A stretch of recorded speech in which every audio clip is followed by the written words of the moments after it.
Welcome to the CEN show, a platform where we learn from the world community. This evening, we're going to have a discussion. We're calling this Back to School.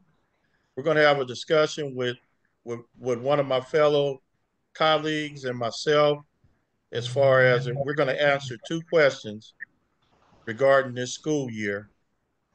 And then I'm going to go to Brother Hendrick, Brother Mashinda, and then to Brother E for questions and comments. So I'm going to go ahead and get started. Uh, I'm Roski Mascani. I'm the host. We got Brother Sterling here. We also have Sister Making It Happen. We also have Linda coming. We have Brother Hembrick. We have Brother E and Brother Mashinda, if I didn't mention his name. So we're going to go on and get started. And I'm going to come to Sister Making It Happen and then Linda also. So I'm going to go ahead and start. So this school year, Brother Jones, I want to know what is your goals or goal for this school year? That's the first question. Well, one of my goals going into every school year is, as a math teacher, knowing that the group that I have, I got to make sure I put them in a position that they can be successful in college. And I always share with my students, as far as math, that is a lot of times the obstacle that stops a lot of young black brothers and black sisters from being able to achieve their other career goals. So just entering that arena and being someone that's my contribution to the black community as far as is helping them with that aspect of their goals. Okay, so now I want to ask you, why did you choose this profession, teaching? Why? You know what? It's a funny story. I was just sharing this with my kids, and they think it's a fake story, but it's actually 100% without a shadow of a doubt what really happened.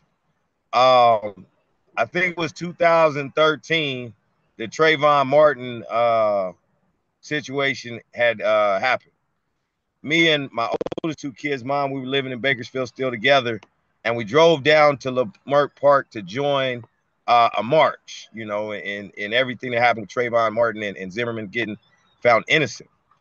And we had a little sign, and it said my son could be Trayvon Martin, and we were in this march with these people that we just marched with these people in protest, and a lady named Melina Abdul, which now you can Google her as the founder of Black Lives Matter LA chapter on Wikipedia.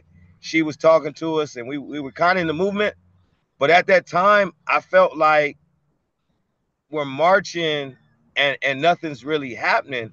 And I said, somebody's got to go down and help the youth. Somebody's got to be in the schools.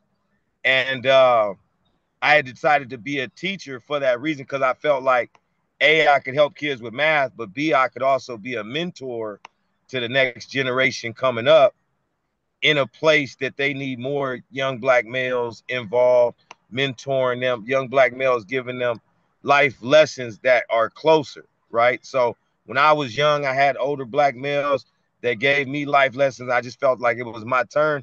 And I felt like teaching gave me that ability to both give that mentorship and guidance while also filling a gap that was needed at that time, because everybody was moving towards the importance of STEM in the black community.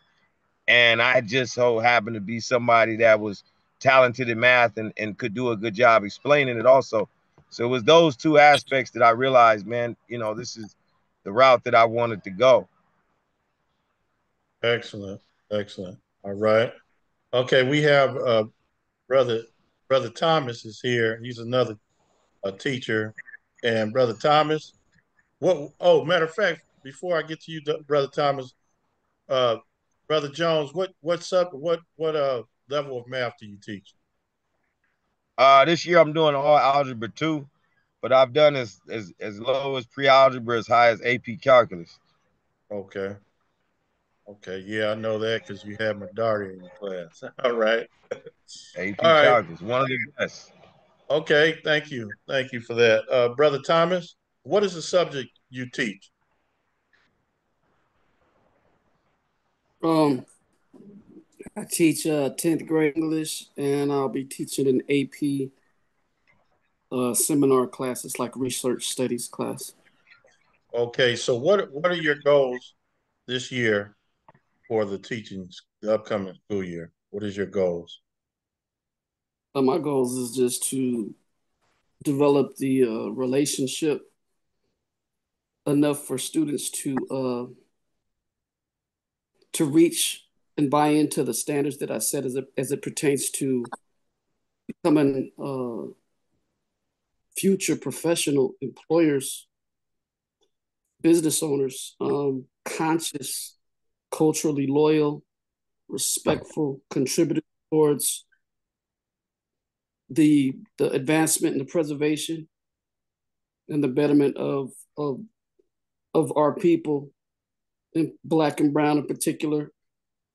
The goal is to change the mindset of students into becoming business owners, employers, and go to trade schools to seek professions and skills that they can literally use to make six or more figure salaries besides going to school to work for somebody that has a history of enslaving, exploiting, racially profiling, and and just creating an environment to ensure that they don't excel or exceed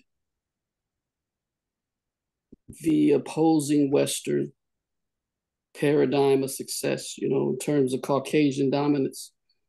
So my goal is to prepare my students for future success via self-employment, business ownership, community development, traditional family um, households, making Produce. positive decisions when it, So just every aspect of making positive decisions that will preserve the kind of life that will make us independent and self-sufficient. so producers versus consumer, right? Yeah, basically. All right. So now tell me this. Why did you choose the profession of teaching? Well, I don't think I chose it. I think it chose me. I've always been, in some shape, form, or fashion, I've always been in a position of a teacher, a guide, a counselor, a brother, a servant. My first real taste of education was a volunteer in a fifth grade class from a sister who met me at a Muslim fast food restaurant, a fish restaurant in San Diego. I was serving her. We just had a positive vibe. She told me about a problem she was having with a young Black male in her fifth grade class who was just difficult to deal with and not really motivated to do anything. So I came to her class as a volunteer for a few days, developed a relationship with the brother, and it just like totally turned him around in terms of his behavior. That was the first taste that I had in education. And what I was just came in as a volunteer, had no desire to pursue education. I was actually going to college for like political science or something else.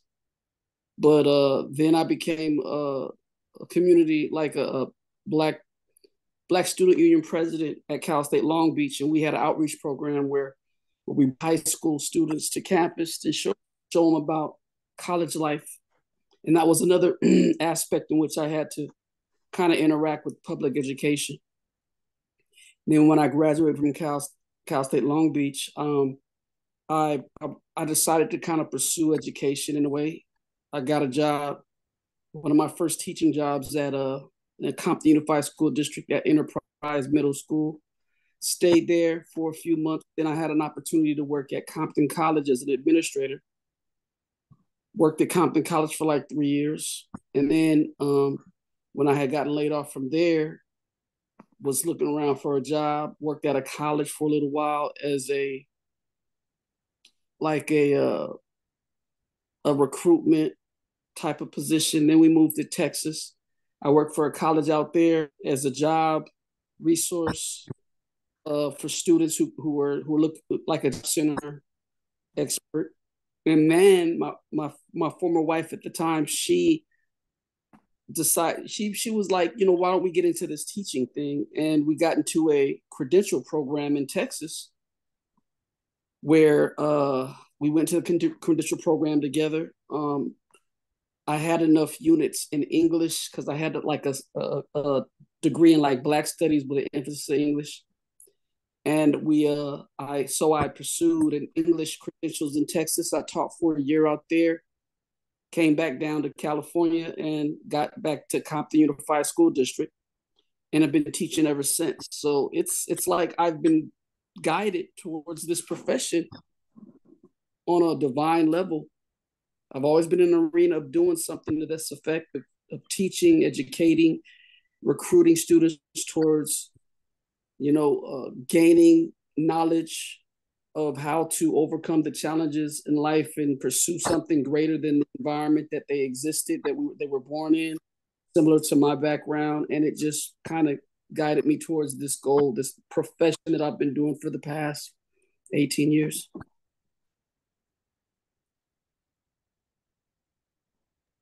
All right. Thanks a lot for that. Okay, we have Sister Making It Happen here. Sister Making It Happen.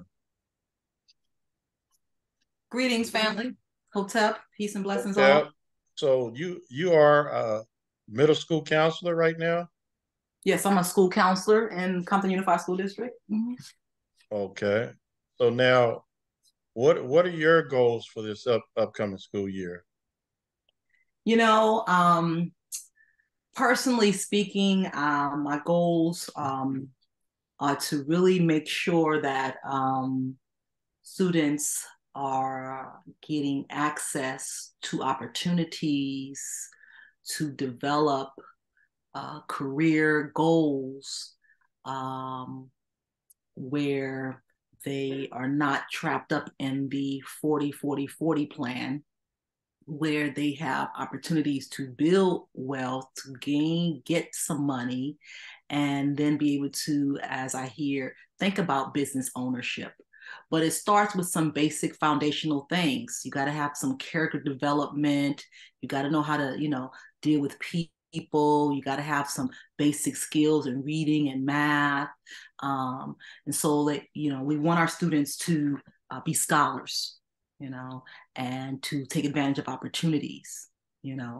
Our district is big on college going culture, and, that's an individual choice depending on, again, career goals. But math and English and being able to communicate and build positive relationships is going to be the biggest key that takes our children across career paths wherever they choose to land. So my goal is to be an active counselor and to be supporting our students as they are developing and growing and going through their changes. There's a big focus on peer-to-peer mediation and having students kind of model positive behaviors for each other. But it's going to be important to teach, goal setting and, again, personal development.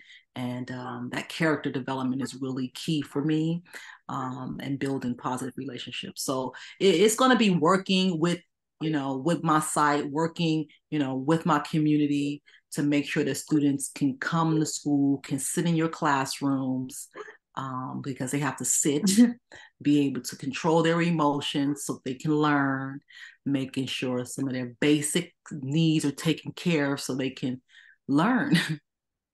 So it takes working with you all and building community for them so they can be supported as they journey through, middle school or high school.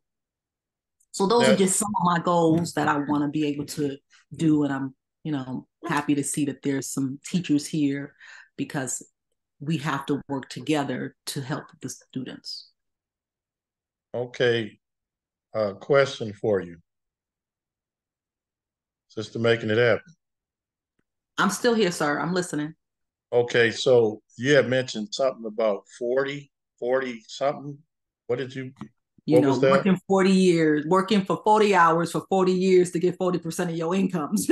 We got to change that. Okay, I wanted We to got to make understand sure that. that when we uh, working 40 hours for 40 years that we don't live there, and we got to reduce our lifestyle by 60% because we only got 40% of our income because we didn't listen, and we don't know how money works, and we don't know what to do with our money, and we're just, again, consuming, but we're not thinking about tomorrow or planning. Okay, well, that's what I wanted to understand. Okay, another question for you. Yes. Why did you choose education as your profession? There's a saying, education is liberation. It makes a people easy to lead, but impossible to enslave. And I just feel like for me personally, it has been the leverage to that I needed for my to change my life. And so I've always loved school. you know um it's the place where I find that I can do my greatest work and get access to the people who need it the most, who may have the least access to getting the things that they need. And I'm in a community where I want to see poverty eradicated, and I want to see, our community do better by their relationships with money. So education is, as a community, what we've always had. Once again, education has always been that tool for us as a people to make life better. And education is not just in the schoolhouse. That's the thing. Education starts at home, but it is a community process because one person can't educate you on everything. So that's why I chose the field. In fact, I'm a social worker by trade that fell into education because I felt that if as a social worker dealing with the ills of the society and how it impacts our community, if a child is still coming to school, then there's still hope because it could be so bad that they don't come to school no more. So I chose to be a social worker at school because I wanted to help the students who needed it the most. And public education, those are my folks, and that's where we are. And a lot of us can't afford nothing else. We can't go no place else. And until we're able to make decisions for ourselves as young adults and changing our lives, we're victims of what happens, the choices our parents make, and the situations we're kind of born into. So those are some of the reasons why I chose education. Excellent. All right. So let me answer these questions. First of all, I teach ninth and 10th grade math. And my my goal every year that I tell my students is I want all of my students to pass my class with an A. That's what I always tell them. And then it kind of goes lower to just all of my students passing the class, just period. And I've had pretty good success.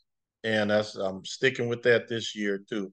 Also, I always want to be a better, efficient communicator or more of an effective communicator, being able to communicate effectively with the kids to get them to buy in and to commit to, you know, reaching their goals of the class. Because I always have them do their goals also. So those are my goals this year again. And why did I choose education like Brother Thomas, sort of like Brother Jones, sort of like Sister Making It Happen?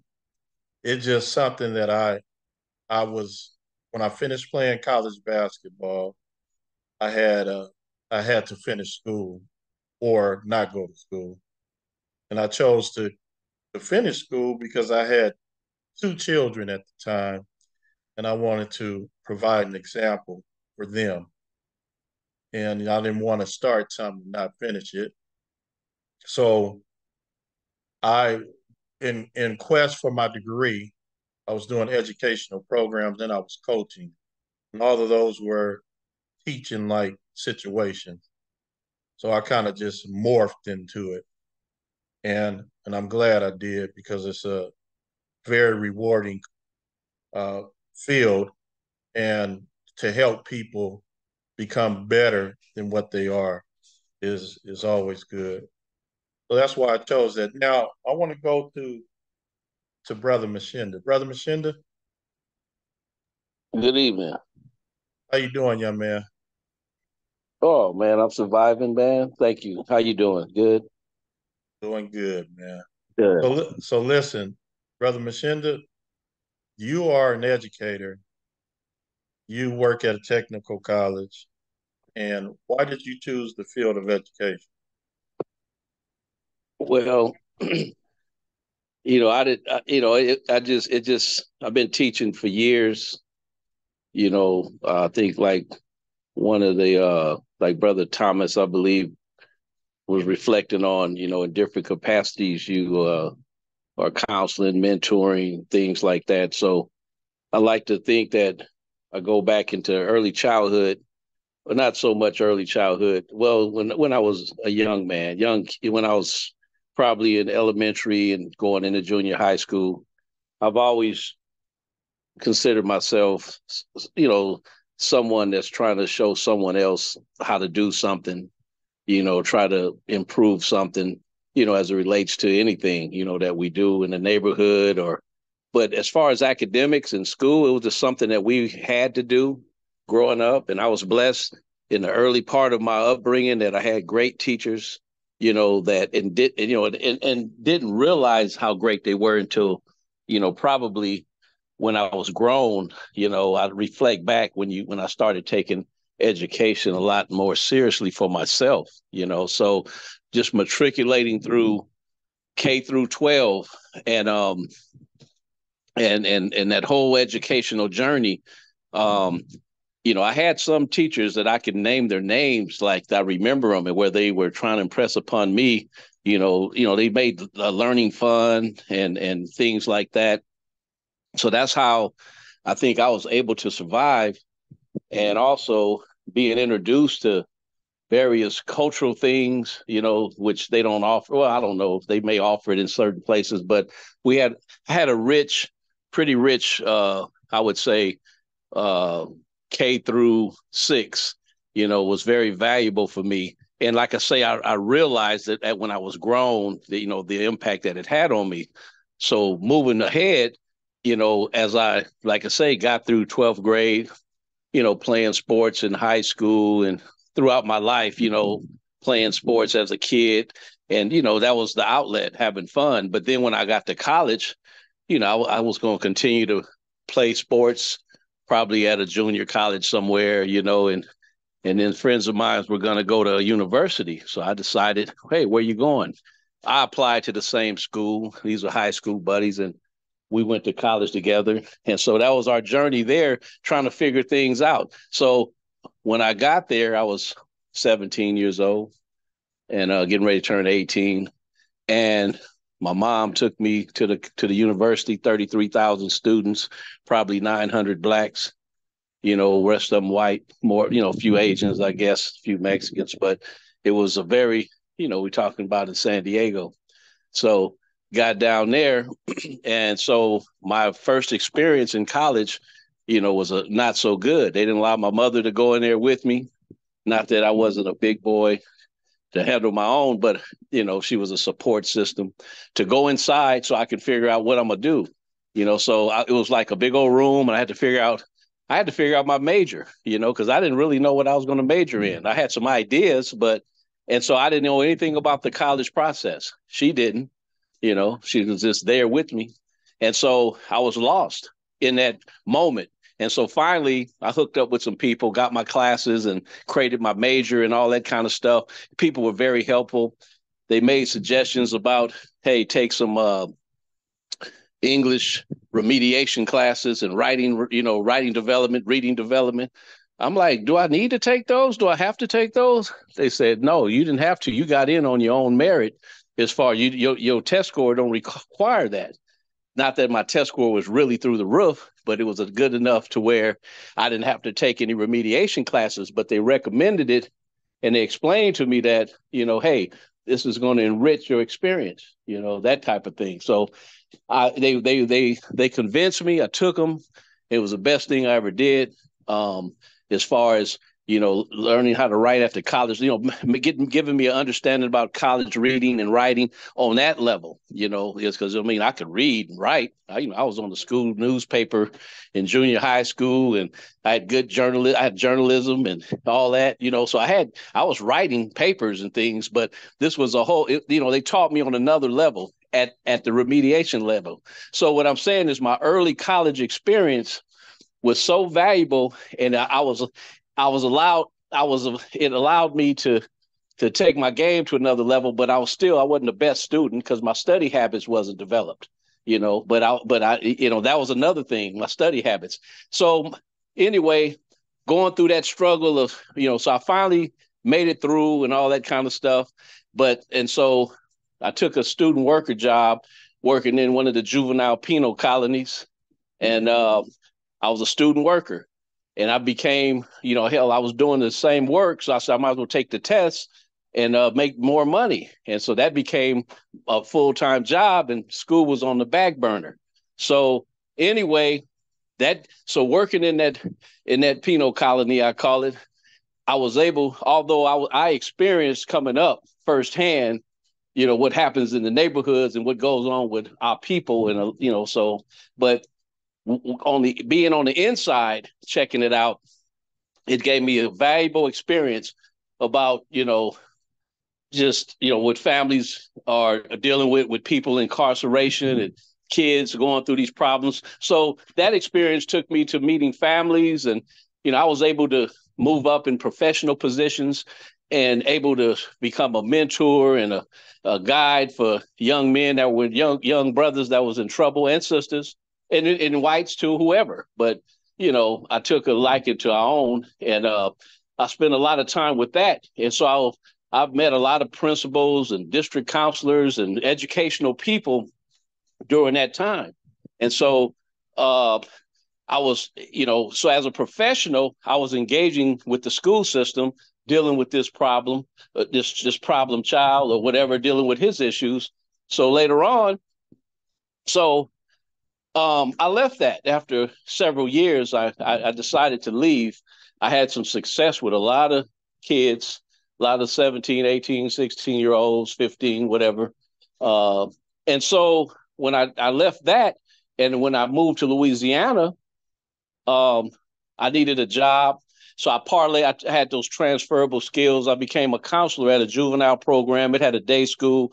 So this interacting, communicating, and encouraging, and all those words, with young people, and work with adults too, but my forte was juveniles and youngsters. And so after doing that for about 3 years, I said, I need to go back to school and go to work. And so I went back to school at a local technical college, and took information technology, computer networking.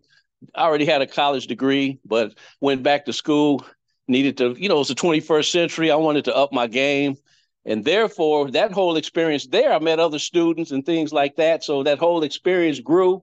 And then I went to work in it for a few years. I got a call from the school, that I work at. It's a technical community college now. It's advanced, it's regionally accredited, everything. But back then it was, it was accredited, but it had a different type of accreditation.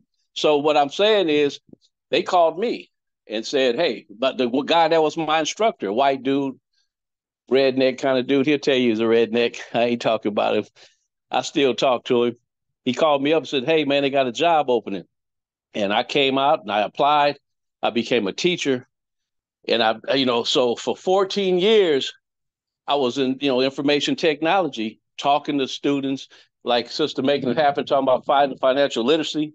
I was I was talking real estate and all kind of different things on the, I had sidebars and but we were getting the curriculum done, so I helped develop a curriculum they can learn and it was conducive to their learning styles and things like that. So, but I found myself dealing with a lot of issues and things like that. But I did leave out one thing. I worked in the high school when I first got down here, and that was an experience because they hired me to be the in-school suspension teacher. Well, I didn't have a K through 12 credential, but they saw my background. So again, those transferable skills, and my aunt was on the school board. So she walked me right to the superintendent and give my nephew a job, so to speak. So I got a job, and the white man that was the one of the disciplinarians or whatever, he said, "I want you to run it like a jail, in school suspension." I said, "I got you, no problem." Man, I didn't run it like a jail. I ran it like it was a model program to where I had students that were getting in trouble coming in, and I papered the walls because kids would go by and try to look in the window and see, well, it was a new program. I was the first one that did that. And so every day at 1 o'clock, they they they put their books away, all of that. So what I was doing was tutoring them because like I say, I wasn't certified in any subject matter, but I tutored them in all the subjects, and I would go to their teachers and get their work for them and all that kind of stuff. And it was an organized program. And at 1 o'clock every day, we talked about life skills, social skills, and to this day, I run into those folks. We talking years ago, and they said, "Man, they need you still over there." I said, "No, I'm doing something else now, whatever." But they reflect back on what happened. So anyway, those experiences kind of just, spiraled into, like I say, fast forwarding, I got a job at the technical college, and it became a technical community college. I was a, assistant professor. That was my position, and I did that for 14 years.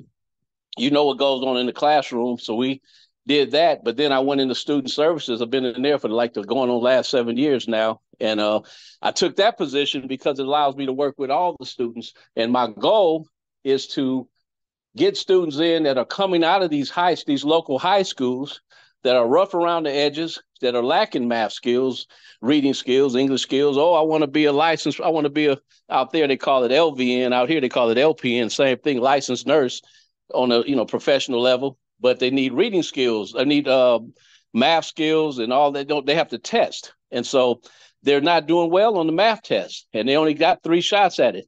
So I'm giving them all kind of study guides. So basically, I'm there to welcome them in.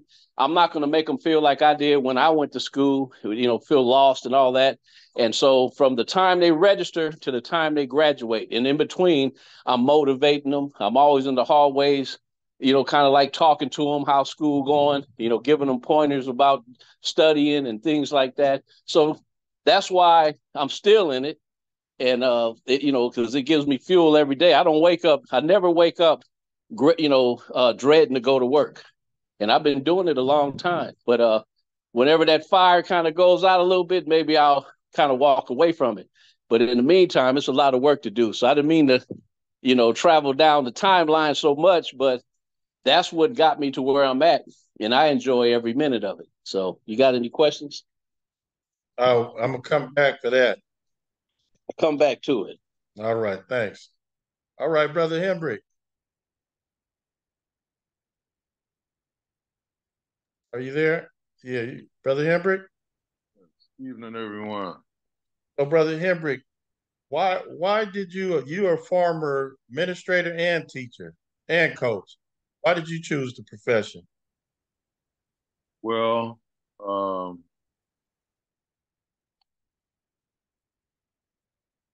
actually, I wanted to coach. And in order to coach, coaching doesn't pay any money. So I knew I had to teach something in order to be a teacher. And history was the only subject that I liked. So I gravitated to that. Actually, it was his story. I didn't know none of the truth then. But anyway, I started out in the projects in Harvard City as a student. I went to Normont Terrace and Fleming Junior High, where I was a pretty good student, excelled. You know, my mama used to have me in the house before the street lights came on and all that sort of thing, trying to keep me out of trouble, trying to keep me from becoming like my father, who wasn't living with us at the time. Anyway, I got skipped up down there with the white folks and whatnot, and played a little baseball. Then we moved to Compton, and I started going to Walton Junior High, and I noticed right away that the skill level that I had was way beyond the grade level they had me in. And because I was so young, they actually put me back, said I was too young to be where I was. And when I became a teacher, I knew the situation. I would always promote that with my students about, you're 3, 4 years behind these Europeans and what they're doing. So, we have no time to waste. But anyway, went to Compton High. I had never been around so many black people in my life, man. It was like mind blowing to see all these black people when I moved to Compton. So I gravitated to that, with the Panthers, the Muslims, Malcolm, all the stuff was going on in the 60s. That kind of took me for a while. And that led into a little street stuff. Uh, and I really didn't exert myself in high school. I was just doing enough to get by.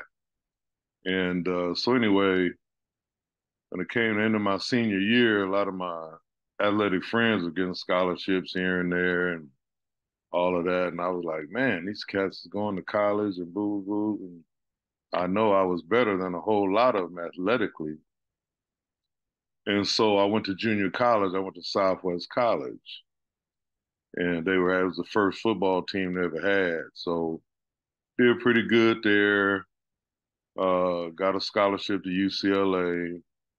Got pro eyeballs thinking I'm going to NFL and all that. And I really picked the wrong school because I didn't have anybody in my family ahead of me who had went through the experience. So that really didn't work out like I thought. And so I took a job working, just trying to get by over in Inglewood. I was working with the Inglewood Water Department and ran into one of my old teammates from Southwest who encouraged me to, go to school. And a good friend of mine asked me if I wanted to coach.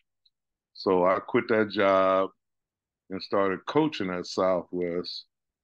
And got back in school. I said I was going to ace every class because I had messed up for so many years. I told myself I'm going to try to ace every class I take the rest of the way throughout. So was doing that, coached over there for 4 years, and guy that inspired me to become a teacher, his name is Frank Wainwright, Dr. Frank Wainwright. He used to use me as an example. I had him twice. I had him my first time around the Southwest before I went to UCLA. And when I came back, he saw how focused I was. And he kind of inspired me to go on and do better and do it the correct way. Because during that time, a lot of people were buying their degrees from over at St. Stephen's, over there on 108th in Vermont, over there somewhere. I had a lot of friends that were doing that. And he overheard a guy telling me that one time.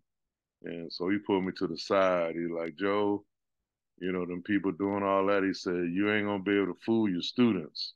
So do it the right way. I said, Mr. Wainwright, I'll just listen to him. I wasn't planning to do that anyway, because I want to be prepared. But anyway, I, while I was coaching at Southwest and making all those A's, I applied to Loyola Marymount and I got in. And, they really blew my mind. That school over there, man, wasn't no joke. The work was real heavy, and I actually didn't think I belonged there. So I went to a buddy of mine who ran the financial aid office. He went to Southwest also, named Larry Braxton. And he told me, man, all you got to do is keep a C average to get your money. And he sent me over to the learning lab down in the basement of the library. And like Mashinda said, the study skill thing, they gave me a fantastic study skill packet when I was there. And once I got that down, I was acing Loyola just like I did at Southwest. So I'm majoring in history over there and all the European stuff. And I took a lot of Japan, Chinese. I was trying to take anything that wasn't European. Uh, and at the time, I knew something was missing, but I just couldn't put my finger on it, at the time. And so after graduating and going to work, matter of fact, the Loyola professor, this guy that mentored me over there, wanted me to go to Loyola High School and coach because I was coaching.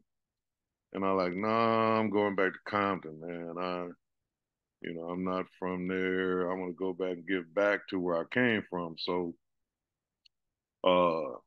after coaching at Southwest, I ended up putting an application in Compton, and I started substitute teaching at Roosevelt Middle School at the time. And from there, I end up actually, I didn't even apply to Linwood. Linwood, I got home one day, and it was a message on my recorder from them about they wanted me to apply for a job. Somebody had told them about my coaching ability. So when I was in high school, Linwood was all white folks. So I'm like, there's black people over there in Linwood. So I went over for the interview, and I saw it was about 50-50 on the black and the Latino at the time. Most of the white folks had gone. It was just a couple of white people still there. And I was determined to stay in Compton. So I turned them down, told them, no, I'm going to stay in Compton. And they called me the next day and raised the ante, to pay again. And I was like, nah, I'm staying in Compton. So they raised it again. And these two little ladies in the lounge at Roosevelt told me, like, boy, Compton got you around here subbing. You don't have a contract. You got a child. You need benefits. You better go over there and take that job. As much as we don't want you to go, you need to go.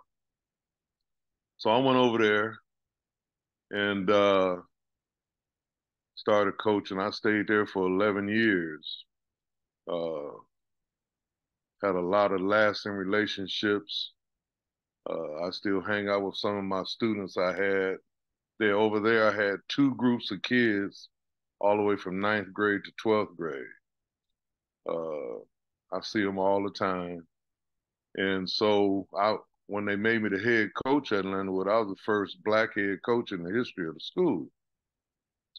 And a lot of white folks were still running stuff in town, and they didn't like that.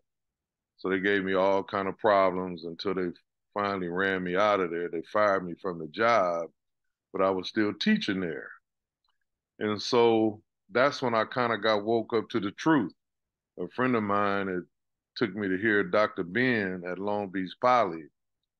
And I realized all of that historical stuff that I had learned earlier was just a bunch of BS. So that started me on my conscious path. And so I was listening to, I used to have a program called Black Mental Liberation Weekend with Brother Kwaku Person Lynn out of Dominguez Hills. And they would play audios of different speakers like Malcolm King, Dr. Ben, Dr. Clark. And at the end of the day, there would be questions. People would call in and ask questions. And this girl was on there. She was a student from Centennial. And she was pleading for some teachers to come over there and help them. She said, we don't have nobody trying to teach us nothing. But somebody please come help us. So I took a pay cut and answered the call. I took a $1,600 pay cut to go over there. And one thing I liked about Centennial, it was always black. It was built for black people. So that was an attraction right there. They hadn't won a football game in about 3 years when I got there. And I was supposed to go on the Nile Valley trip with Dr. Ben that summer. I had planned to go but with the program in such shambles, I backed out of the trip and my buddy went on.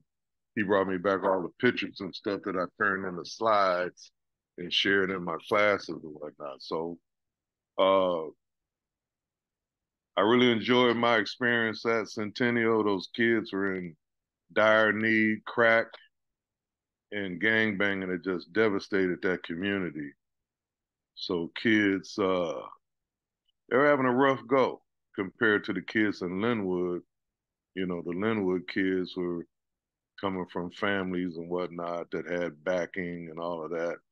The Centennial kids were just, man, it was rough. So I had a great time trying to encourage them and motivate them and teaching them lessons about life. And they always say, you know, Mr. Henrik, you always keep it real. And that's what I like to do. I don't stick to the curriculum all the time because I know a lot of that is BS anyway. And I would teach life lessons. I taught them about uh, uh, property ownership compared to renting and whatnot. Just trying to put them up on the stuff that elders had put me up on when I was coming through the ranks. And one of my old coaches, I don't know if you guys know Coach Pompey, he was one of my mentors. He kept bugging me about getting my master's. He said, Joe, get your master's. I like, Coach, I don't want that. I'm coaching. I ain't got time for that stuff.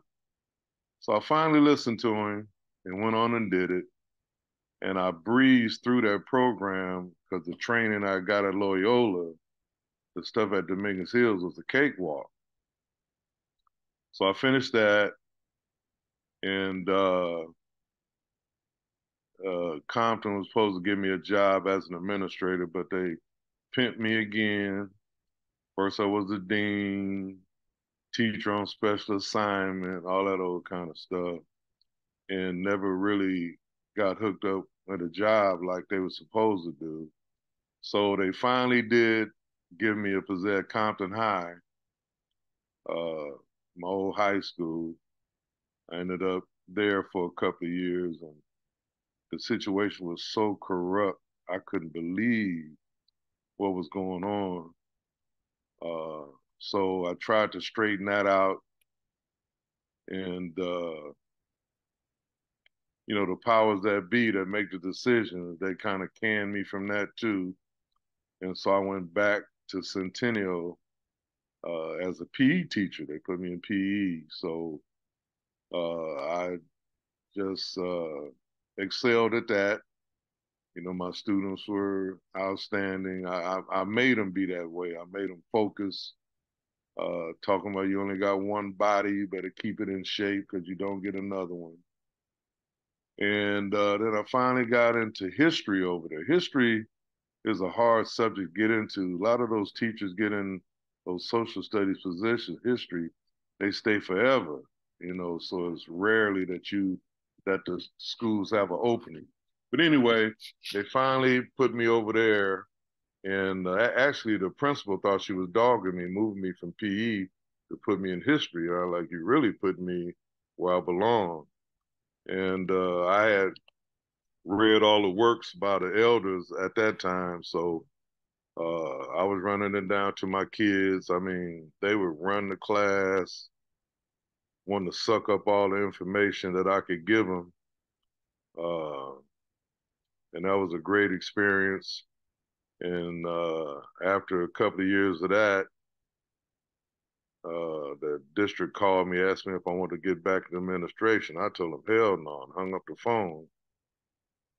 So they called me back, and they were making Miss Bond, the principal, a lady that I supervised at Roosevelt when I was the dean. And so I had talked her into becoming one. So The campus needed straightened out because kids was getting rat packed every time you turn a corner. And so I said I took the job in order to straighten out the school so we could have school. Because if you don't have no control, you ain't gonna have no school. A lot of the kids at that time were catching the buses early in the morning going to other schools, the kids that lived around Centennial. So got that straightened out and just kept working with the kids, the students, and I still see them all the time too. And a lot of them thank me for, giving them what I gave them, and some I had to really put hands on. And even those kids thank me for doing that. As I said, it changed their life. For example, I was at a funeral the other day, and this young man comes up to me and says, "Hey, Mr. Ember, you remember me?" I said, "No, I don't remember you." He said, "I'm gonna give you a situation gonna make you remember." I said, "Okay."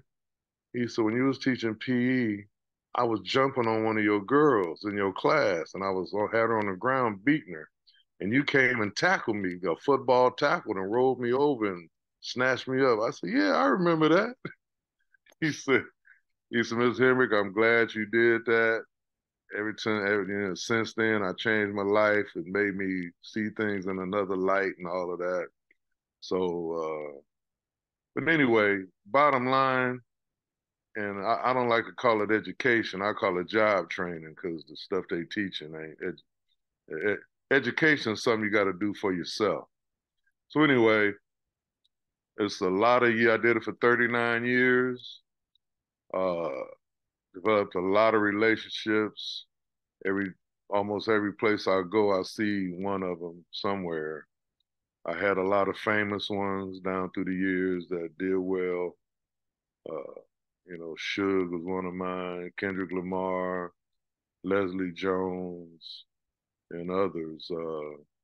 So I love it, and and this was the thing, and I tell my daughter who's in medical school right now, if you get a job that you love what you're doing and it doesn't seem like work, then that's what you need to be doing. So that's how it was for me. I don't care how bad it got. I always didn't mind going to work because there's somebody you can help. But I hate it as an administrator because I'm not, I wasn't in control, total control, and trying to work with teachers that don't want to adjust and change was a headache for me. I can get a kid to change faster than I can get an adult who think they know. But this is what I would do since school is starting up. The first thing I used to do is check a student's reading level because a lot of times they can't read, they front off like they can, but I would check that out first week, and then that would let me know how I have to do the things I have to do to teach them, you know, what y'all call active instruction. You got to be like a doctor. You got to diagnose the symptoms and apply the antidote that can help them succeed.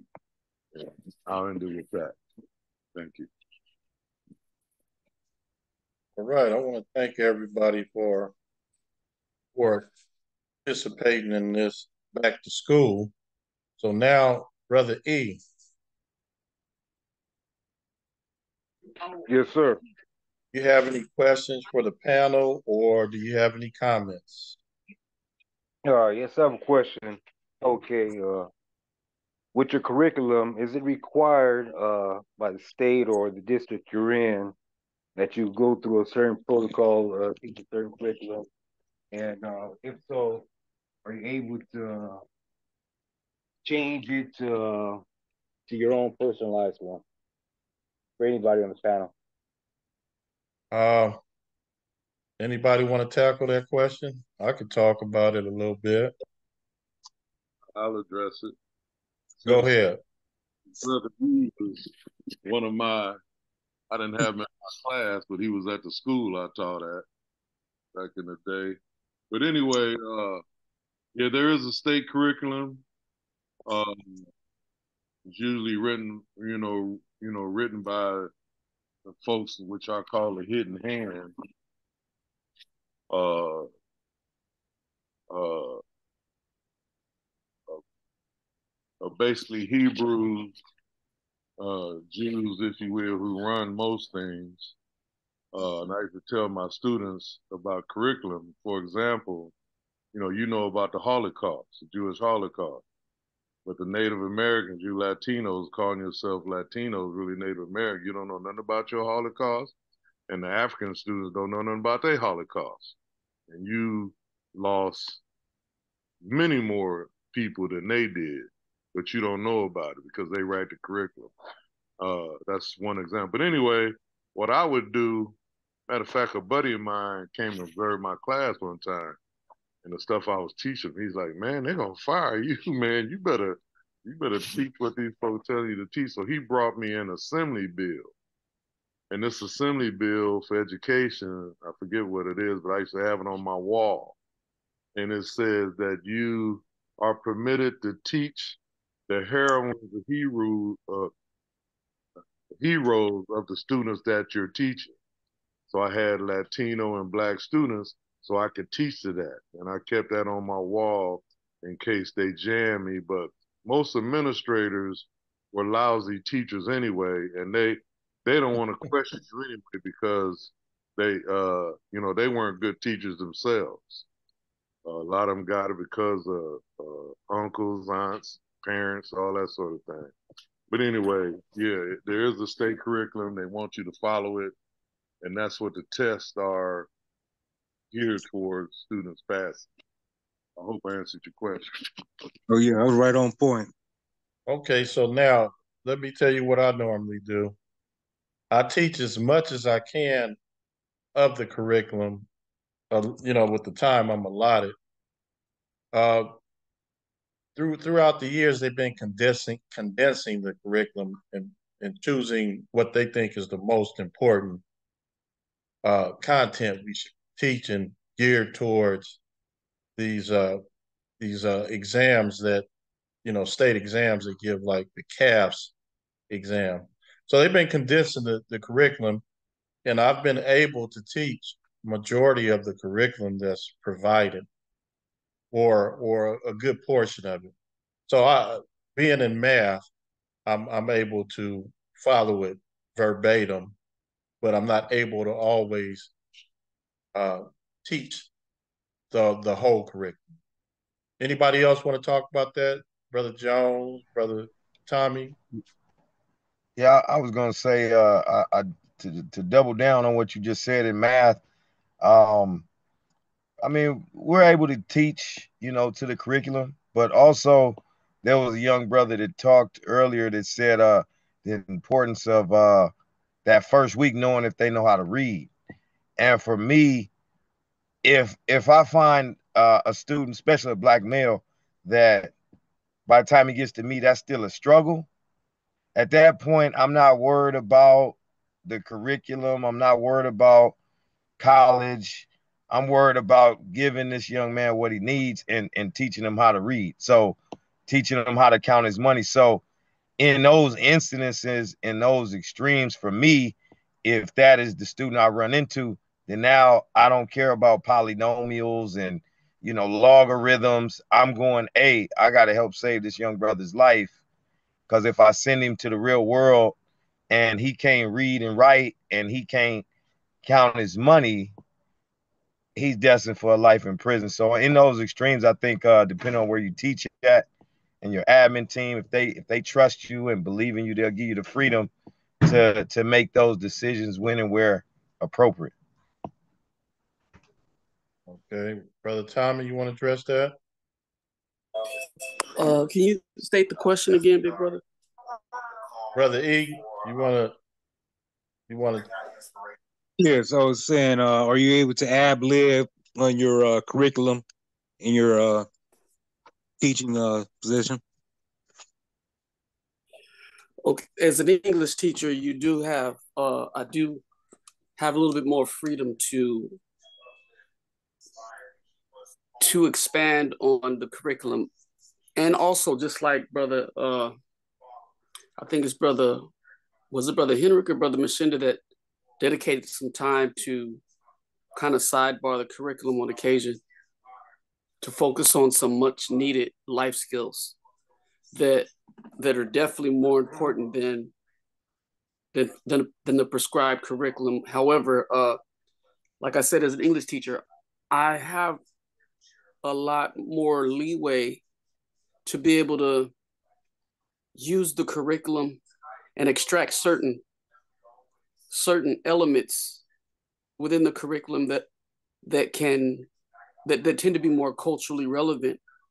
For example, what I'm saying is, like I taught The Fall of the House of Usher by Edgar Allan Poe. Edgar Allan Poe, who was in the 1800s at the height of slavery. The story was about an old wealthy family who traditionally probably owned slaves to amass their wealth, but they were practicing incest to keep their blood so-called pure. And I use that theme to teach about how important it is for Blacks and Mexicans to practice DNA diversity to increase our population so that we can begin to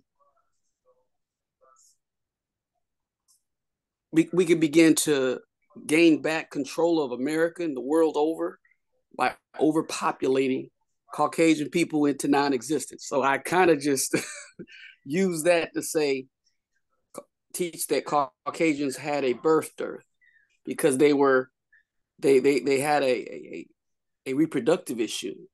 And I said, like, this family has a reproductive issue because they're practicing incest. And due to lack of DNA diversity, their family is extinct, is becoming extinct.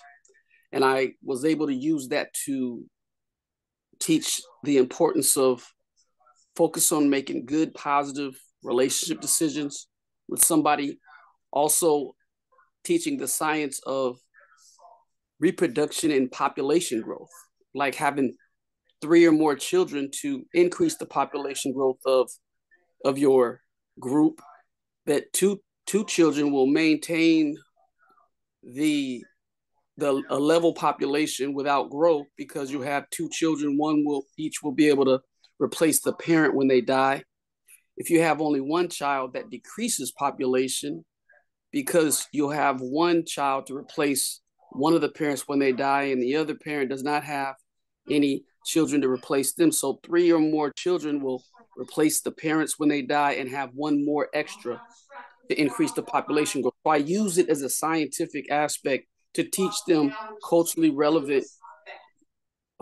relevant topic using a totally racist, literary text of The Fall of the House of Usher and a racist family practicing, incest or the lack of DNA, diversity, which was killing off the family, to teach about why Black and brown people populate and how important it is for us to continue to practice good population and relationship selection processes so we can continue to overpopulate, totally, tipping the scales of population growth, of becoming the dominant population in America and the world over because Caucasians have a birth dearth that they're experiencing.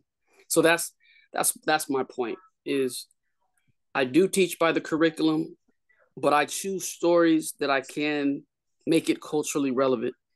And at the same time, I do sidebar life skills, life skill discussions that also inspire students to buy in to my class to where we can, complete the necessary work, teach them how to, the life skills that they can, that they buy into as well, and to where they can respect the learning process of becoming independent thinkers, future business owners, and employers. Okay. I hope Thank you. Question. Brother E, any more questions? No, sir. Okay. Well, we're gonna take our pause. I appreciate everybody coming out this evening and having this discussion about the upcoming school year and why we teach. And I want to talk about briefly here what's coming next week. We have Dr. Charles Alexander coming back again, one of our new team members. And his topic is not what's wrong, but what happened, childhood stress and trauma. So that should be a real good discussion. And again, thanks everybody for coming out. And I will see you again. Each one teach one in Conscious Corner. Everybody have a good evening.